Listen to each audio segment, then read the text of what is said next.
Thank you, Sister Kim. Good evening, brethren. It's good to see you, brethren, here, and it's always good to see you. The brethren on the Zoom room that we can see on the back there, welcome, and to another Wednesday night prayer meeting. I titled this Davidian Right Think. In the book 1984, we probably have all heard the 1984, the title. They had right think and wrong think and so on, pretty much like has really come to pass today in the world. But we have, we have our own right think. And it is, we believe, the Lord's way of thinking. There's a lot to it. And we are just going to touch one or 2 points tonight. We all kind of grow up helter-skelter when it comes to a lot of things, and thinking is one of them. Thinking is pretty important. They actually have books and even courses on thinking. How many people have opened a book on thinking? You know, I need to think better. They really do have books on thinking. But we grew up helter-skelter to a large extent, all of us. Excuse me. Thinking hodgepodge, however, just as we developed. Now, that's okay in a way sometimes, but sometimes it is not the optimum situation. There really are ways to think better about things, and there's ways to think in poorer ways, wrong ways even. And the Lord has laid out to us the right way of thinking about everything, actually, and it is His way of thinking that we are calling Davidian right think. But there's a lot to it in all sorts of things, and it's a very large subject. How many of you have heard that most people don't breathe correctly? Have you ever heard that? Yes. That's a simple, natural thing that we really might be able to learn to do better, and it does have some benefits. Well, if we just grew up breathing, however, it should not be so surprising that some of our ways of thinking are not optimum either. And it's very, very true. And the enemy makes sure about that for as large a portion of mankind as he can, too. He has many different ways of encouraging us to think wrongly about things. Our opening thought, and we're just going to continue on tonight, but our opening thought is from the Spirit of Prophecy, Signs of the Time, 1888. The truth we claim to believe should make us better men and women in our home life, in our church relations, in our business, and in our intercourse with our friends and neighbors. If the truth is not doing something for us, if it is not changing our lives, if it's not making us better people, then what's the use of it? If it's not really having an effect, brethren, in our lives, it is not saving us. If it's not helping us today to be better people, then it's not actually going to save us tomorrow either at the rate we're going. Now, the Lord is in the business of saving souls, and there are many people He's going to save who we may be surprised. But at this moment, if the truth is not making us better men and women, it's not doing us a bit of good. And that is all too common. The truth does need to make us better. We need to be different from the world. Not because we want to be different just to be different, but because the Lord is calling us to a higher standard of living and of thinking too. Actions speak louder than words. The sermon that is preached in the pulpit is counteracted by the sermon that is preached in the lives of those who claim to be advocates of the truth. A noble life is the most powerful sermon in favor of Christianity. Each one of us could be preaching the most powerful sermon. Why be satisfied with one semi-indifferent sermon a week? We need to all be preaching this powerful sermon in our life. Yes, brethren, each one of us. And if you think it's somebody else's fault that the work is not being done, the sermon is not being preached to the church, it is your problem too. Because if you are not living the message, if it's not making a difference in your own life to where that noble life is shouting from the rooftops, not to lift you up or anything, but it's shouting from it's proclaiming from the rooftops. Here is a true Christian. Here is someone who is living the message. This is what Christianity could do for you too. And if your life is not saying that, proclaiming that, then you are part of the problem. And brethren, we are all part of the problem because we all coming short.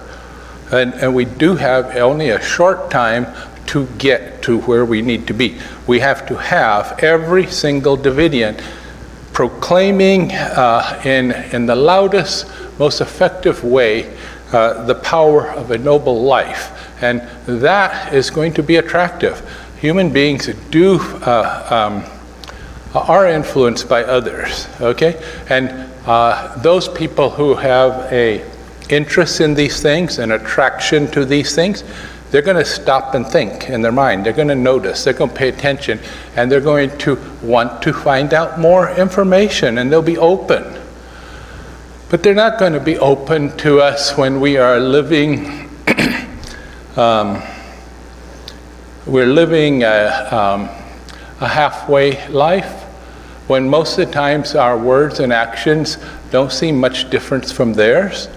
That means that we fall into the little fits and angers and moods and feelings and so on, get our sensitive feelings hurt and so on. They don't see Christ when that is going on. They just see a person who is suffering from excess self right then, just like themselves. Oh, they're not attracted to that. But as we do move in this way, it will be a powerful sermon, the most powerful sermon that it is possible to preach. And that's why our whole program is tilted now toward this. Why preach the second most powerful sermon, especially when it's counteracted by a life that is not showing it at all? You can go and preach the doctrine and this wonderful message, and it is wonderful, and the prophecies are wonderful, and then you can counteract it all in your petty life. And it's done routinely and continuously. Brethren, it is very common. The brethren who come into the groups after a little while, they are very much like everyone else. And we are not seeing people progress to this noble life because it's not considered to be attainable, it's not considered to be important, and in the worst case, some people think they already are living it, okay? And that, of course, is the most difficult, they are the most difficult ones to help. It comes from right thinking. It comes from seeing ourselves in the right way, neither exaggerated in a good sense or exaggerated in a bad sense, but seeing ourselves in the right way and then moving in the direction the Lord has told us. Religion should have an effect on us. It should be changing us, making us into this type of person that the Lord has asked us to be and needs. It is the duty of everyone who professes to be a Christian to keep his thoughts under the control of reason and oblige himself to be cheerful and happy. That is a powerful, all-embracing prescription for all of us. It is applicable all the time, not just sometimes now and then. You need to always remember that we must keep our thoughts under the control of reason. Don't run away. Don't let emotion run away with you. It happens all the time, brethren, and I'm not being especially critical of you. Okay? Brother Trevor can be subject to the same thing under the right circumstances. Feed me? Well, the point is that under the right circumstances, Brother Trevor can. And we try to make sure that those don't occur. We try to avoid those things, and with the help of the Lord, we try to grow past that. And we all are in that situation, and we all need to move very briskly to move on from where we are today. And we have to oblige ourselves to be cheerful and happy. Now, when we started talking about how it's mandatory for every Davidian to be cheerful and happy, I know people didn't take it seriously completely. We take it like a lot of things in our religion. It's yes, we believe, Brother Trevor, that is true. That is true. But we didn't actually then go away and think, yes, I do need to do this the rest of today, tonight. I have to wake up in the morning and be a cheerful and happy person for the rest of my life. But that's what it means. And that, brethren, is the requirement to be a Bashan Davidian now. Because the Lord said it. When the Lord says these things, He's giving us the information we need to become that special people. It's all here. We don't have to invent anything new. There's much new understanding of our existing light, but until the kingdom, there's no new light, brand new light. No, not going to happen. But there's all this information here in the Spirit of Prophecy and the Rod. And one of the things that is our religious duty is to be cheerful and happy. And brethren, we are going to be judged by these things. We're not going to get a chance to say, Lord, I knew you said that, but I don't think it really, it was not something that was naturally up my alley. Will you give me a pass on that, on my disobedience? The Lord is not going to do that. It's not, these things are not optional. Nothing the Lord has asked us to do is optional. So we keep our thoughts under the control of reason, and we oblige ourselves at all times to be cheerful and happy. It's an unnatural, from a human point of view, impossible prescription. I understand that. But with us, all things are possible in the Lord. And He doesn't tell us to do something that He won't help us achieve. However bitter may be the cause of his grief, he should cultivate a spirit of rest and quietude in God. Cultivate means that you have to work at it. You know, there's nothing in this life that is really worthwhile having that just falls into your lap. Okay, truly.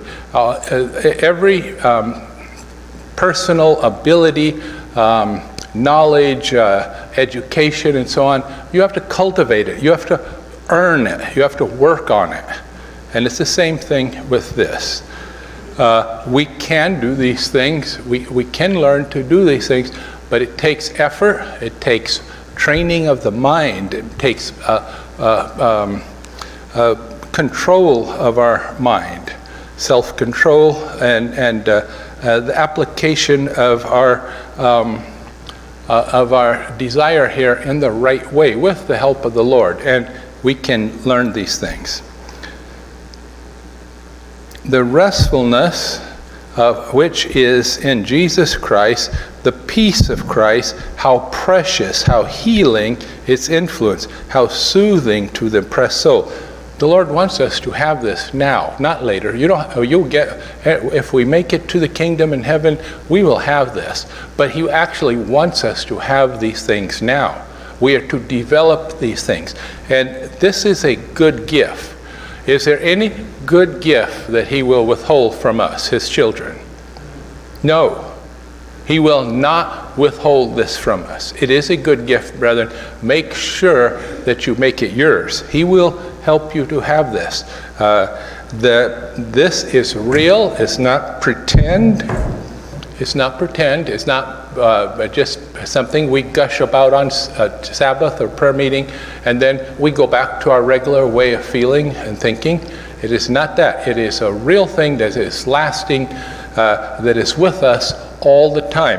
Now, Sister White says that how healing its influence, how soothing to the oppressed soul. You have problems, you have troubles, you have traumas, you have difficult memories and so on. This is the most soothing, healing influence you can have. Apply the peace of God to your troubles, your troubled memories, your failures, your problems. Everything you have, it will heal it, it will soothe the wounds, the problems, and so on, and you'll come out a whole person, stronger and happier and cheerful, and the kind of person God can use to preach this amazing sermon in your life that he wants you to preach. God wants us to love one another as brethren. He wants us to be pitiful and courteous. He wants us to educate ourselves to believe that our brethren love us and to believe that Christ loves us. Love begets love. And this is so true. Our love for Christ and the love he has for us begets love for other people. And as you begin to love other people, it will beget more love in your life. He wants us to educate ourselves to believe that our brethren love us. Now, our brethren want to love us. They are working on loving us. And our brethren also are working on being friends with us, on being kind to us, and so on. You need to believe that. There are people like, nobody cares about me. Those people, they don't have any use for me. They treat me bad, and so on. But that's wrong think. It's the self that is causing that kind of thinking. It was a wrong way of thinking that got started in our mind and is probably deeply entrenched in our mind, but it's still wrong and it needs to go. The right way of thinking is to think, oh yeah, my brothers and sisters, they like me. I like them. It is good. And what happens when you have that feeling towards your brothers and sisters is love begets love. When you actually like other people and you start to love other people genuinely and in the right way, you know that it will beget love back to you. If you don't have that right now, it's because you're not begetting it. You do have to beget it. You do have to start somewhere. That has to start, and it starts with you. Each one of us. We do have to reprogram the way we think into believing that our brethren love us, and then we go ahead and we love them. We're friends with them, even best friends with each person. Okay, each brother and sister is our best friend, and while that might seem unnatural and not at all practical, Brother Trevor, it is the way the Lord wants us to be. We're not going to be partial to our brothers and sisters when we love them. When we love our brothers and sisters, we certainly do go down to the level of friendship and best friends. That's included. Okay, so we expect to meet our brethren in heaven? If we can live with them here in peace and harmony, we could live with them there. But how could we live with them in heaven if we cannot live with them here without continued contention and strife? Brethren, if we cannot live without little problems day to day, week to week, even month to month, it doesn't matter. There can be no problems and difficulties, hard feelings between us. None. These things are damaging to us personally, to the individuals involved, but they are also damaging to the spirit of love and the spirituality of the place. The angels of God don't like that kind of thing. They do not enjoy being in a place where there's angry words. And when you have angry and harsh words and you hurt people's feelings and you don't pay attention to things and you don't think, I didn't realize that. Well, you have to realize that. We do have to think about these things. We do have to be sensitive to their feelings, not to ours, but to their feelings. We do. And when we fail, the angels leave. Yes, they do. They will leave, brethren. And that drags down the spiritual tone here, anywhere. Can't be done. Now, as a practical information to everyone, there's objective reasons to think that you brethren are making significant strides, okay? Not to say, brethren, we are worse than we were last year. I don't believe that, but I'm still not going to pat anybody on the back either. Okay, we are moving forward, and we have still a long ways to go. And if there is these things going on, you know that you are watching, you are standing there watching, you know that is not the way that God would have his people behave. And if you see people excuse themselves, well, I didn't mean it, I really didn't say anything bad, blah, blah, I didn't start it, and so on. You see someone who is doubling down on their sin. There is no excuse for these things, for anyone.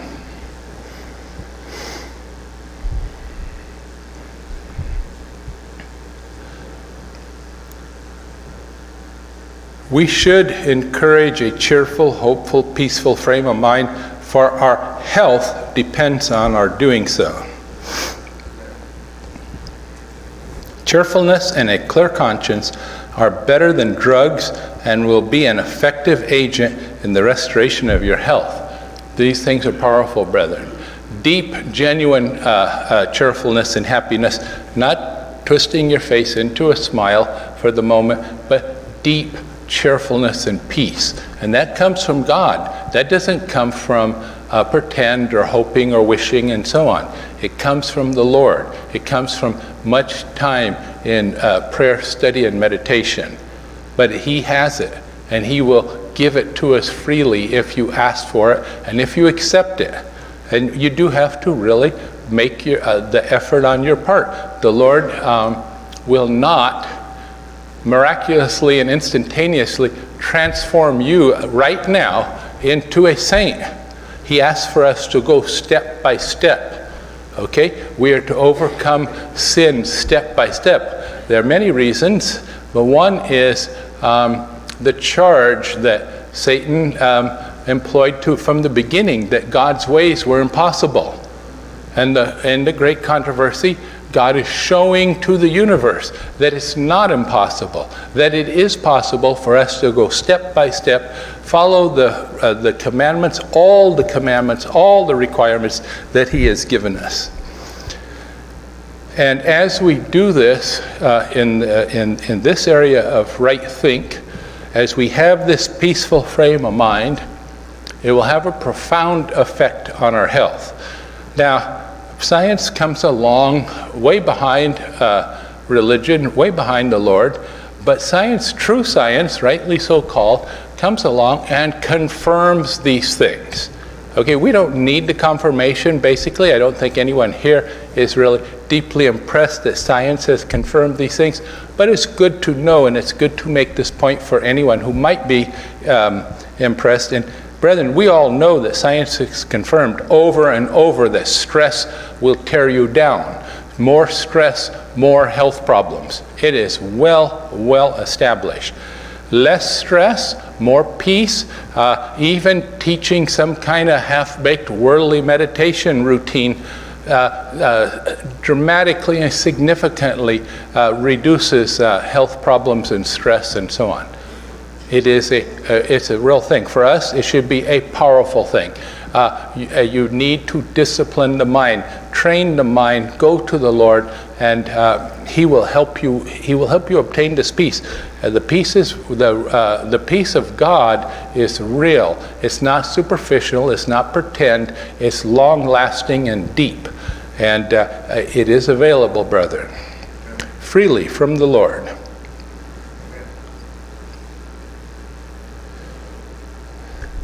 A thorough reformation is needed in the home church.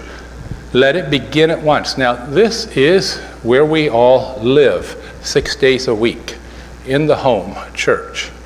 This is the reformation that is necessary in the church as a whole, in the body as a whole. Let all grumbling and fretting and scolding cease. This kind of behavior that comes from wrong thinking is the problems. It is what is required for reformation. We talk about reformation. What is reformation? The real reformation is the way we live, the way we behave, the way we treat each other. That's what the Reformation is. And there's other parts too, but you get this part here that concerns you. And then you can worry about what the church is doing with the offering box or this or that. Okay? But you start with yourself. It is the most important thing that affects us 6 days a week. This is our reformation, brethren. Let all grumbling and fretting and scolding cease. Those who fret and scold shut out the angels of heaven and open the door to evil angels. We talked about the angels of heaven leaving, but as they have an opportunity, the evil angels will take their place. It's not a good situation to to lose your guardian angels and to have evil angels replace them. These things are real, and we need to be aware that you carry on, have lots of fuss and fretting over and over, a long period of time. Who's going to be attracted to that? The righteous angels from heaven? You are attracting the devils to around you, in a very real way. Not wise, brethren. They will just stir up more of the same because that's what they want. That's what they live on. Do all things without murmurings and disputings, without grumblings, without envy. So when we have the right way of thinking about things, we go about our life, we go about our work without murmuring, complaining, grumbling. What is that to us? We have chosen to do a certain thing. We have chosen to live a certain way.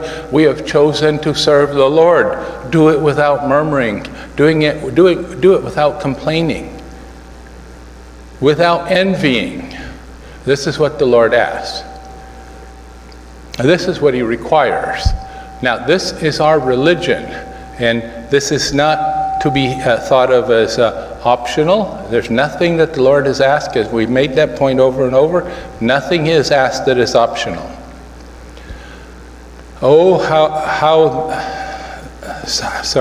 How then dare a herald of the kingdom brood about the frailties and faults, foibles, failures, and sins of others?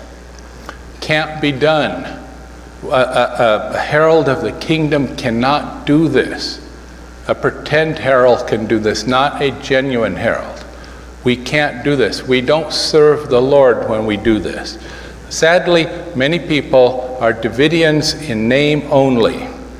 They want the name, but they want to brood about all the problems and faults and failures and sins of others. Okay?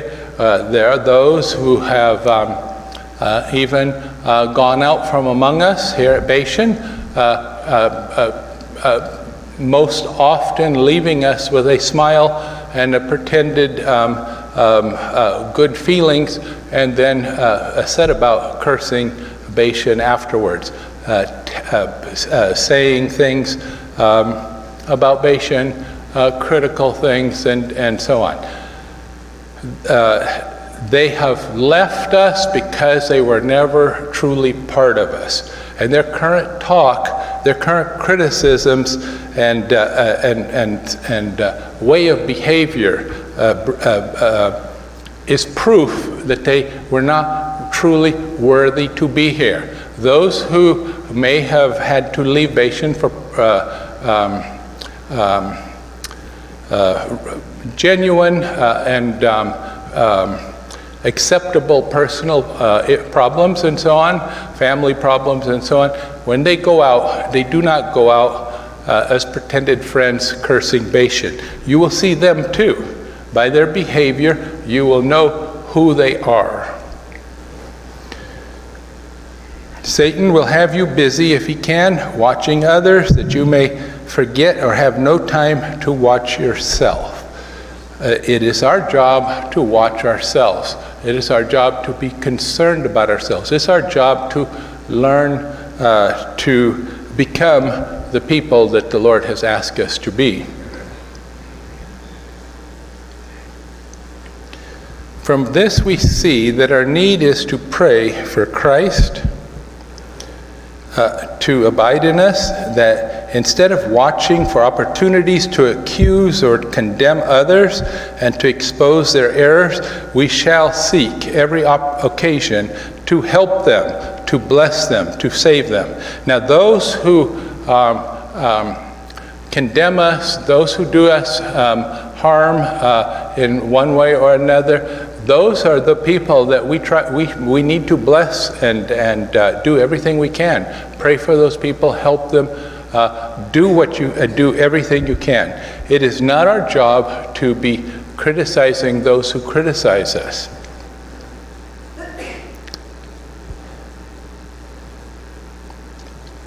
We shall seek every occasion to help them, to bless them, to save them. We should pray for a deep realization of our own sins. Pray that the spirit of criticism and self-exaltation be forever banished from us. Then we shall not feel free to mount the judgment seat and accuse anyone. Those who are accusers of the brethren, who drift from place to place, and always on the alert to see if someone would listen to their accusations, or if they can pick up some more accusations to add to their treasure store. Those people are on the wrong path. Okay, they are not on the path of godliness, peace, truth. They are not on the path to the kingdom in the way that they are going. And we should, each one of us should be, our heart should go out to these brethren. We should do whatever we can for them, but be careful, because listening to the serpent is what got us all into trouble to begin with. And you want to help people, you don't want to be hurt by them and their bitterness and their deceptions and so on. The time has come for us to get out of our childhood, to be stable men and women, fully grown in the faith. That is the time now, brethren. We need to be stable. Stable is here today and here tomorrow. And by here, I mean your mind is here with the message. We've had many people over the years who have come into the message and then either break away or drift away. And it can't be, brethren. The Lord has asked us, if this is if this is the truth, then serve the Lord. Be stable, be strong in the Lord. If the Lord brought you here now, He didn't make a mistake. So then to go off in a different direction is not the Lord's leading. If the Lord did lead you here, be stable. Hold on to the truth that you have and go all the way. And that's what the Lord wants us to do. Be stable men and women, fully grown in the faith. Brethren, we have still a good ways to go. There's thought from people that time is short. Time is short. Time is, the 6,000 years is basically expired. It is very short, brethren. But from a human point of view, not next year, next month or whatever, no, it's not like that. If you are wrought up about time, do not be wrought up about time. Look to the great work in the church that is undone. We Davidians have wasted a lot of time along the way, and our work is undone. That it's not going to miraculously be done by the Lord. He has declared that it is going to be done by us, and it will be done by us. And every city, every village in the world has to be that has Adventists has to be reached. Every Adventist has to have a chance to decide for or against the message. There's quite a bit of work to be done, brethren, a lot of work. As the Ukrainian war opened, there was great excitement in different little areas of Davidian. And brethren, if you weren't one of those who were excited, you still know that there were people out there who are highly excited. Is this the beginning of the Syrian war? No, it isn't. That is a certainty. And while I don't expect you necessarily to accept everything I say here, you will accept it as time goes on. And you see with your own eyes that this is true. The war is going the wrong direction for it to be the Syrian war. And that is so interesting to me, and to be honest, I did not expect that. I knew that this wasn't the Syrian war, and we said that, but I did not realize that it would go so poorly for the Russians. They have been hurt very badly in this war. So it's not funny, but it is it's very sad. But the Russians have been hurt very badly, and we're talking about tens and tens of thousands of casualties.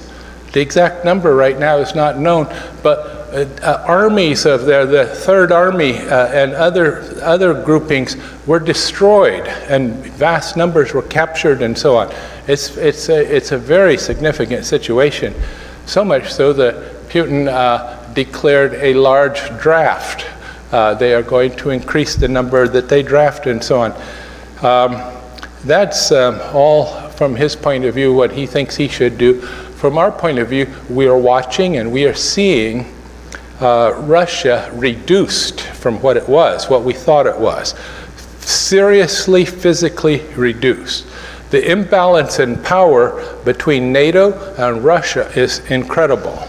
Okay, the number of planes, tanks, and the modernization of the NATO weapons, it is truly amazing to see a partially supplied Ukraine, and they were only partially supplied with some, not the latest and the best NATO weapons. And it's truly surprising to see the very significant damage that they have done to the Russian army. Now, what that says is the clock is being moved back a little bit. Okay, the winds are being held a little bit. Don't take the wrong understanding from there. There's nothing like a severe defeat to make you do better next time. This is exposing all the problems of the Russian military. And it's exposing amazing things, brethren. It is quite remarkable. But the way you get better is to see your deficiencies. They will see their deficiencies and they will correct it. And they will do better. And you know what? The next Russian army is going to be a lot better than this one. Okay? And it's going to be. We know that there's going to be another war, the Syrian war. It will come. And we also know the outcome of that war in the Middle East. So prophecy must be fulfilled, and it will be fulfilled. And the winds will be held until we get our work done. We have a lot of work to do, brethren. It's amazing how little we have done because each Davidian, by and large, has done very little. Well, Bashan should be doing more. We are doing as much as we can right now with the resources that we have. We are pushing forward across the world in many different ways. And as the young men and women also to be come out, graduate from the school of the prophets, you're going to see remarkable things from those young people. Okay? They are being trained and they are zealous and eager to go into service. And you're going to see amazing things happen in those foreign countries. All the while, people in the Western countries are deep asleep. Davidians are cold and asleep here, brethren. The work will go forward with or without us here, but it is going forward, and it needs to be that each one of us in this country and all the other countries in the world, that we take this seriously. What can you do? What could you do? You could do an amazing amount. You could preach the most powerful sermon in your life, in your church, and you could make a real difference for the work, for the Lord. And you could help us wrap this work up quickly. But it's up to each Davidian, each one of us, to get down to business, to really engage in this effort. We have to become this people. We have to be, our life has to be preaching this loud and clear, and it will attract, as Christ is lifted up in our life, brethren, it will attract all those honest brethren in the church in a way that our words will never reach them in such in an equally effective way by themselves. So this is our program. This is how we are moving. It is something that is different. There are people who know what they know and they don't want to unlearn what they know. And what we want you to unlearn is going to the church and preaching with your mouth. We want you to go to the church and speak a much more louder, effective sermon. That's what we want. That's what we need. That's what the Lord requires. And as we all move to this level, you will see amazing things happen worldwide. So, brethren, this is the need now. Right think. Davidian right think. Thank you. God bless you.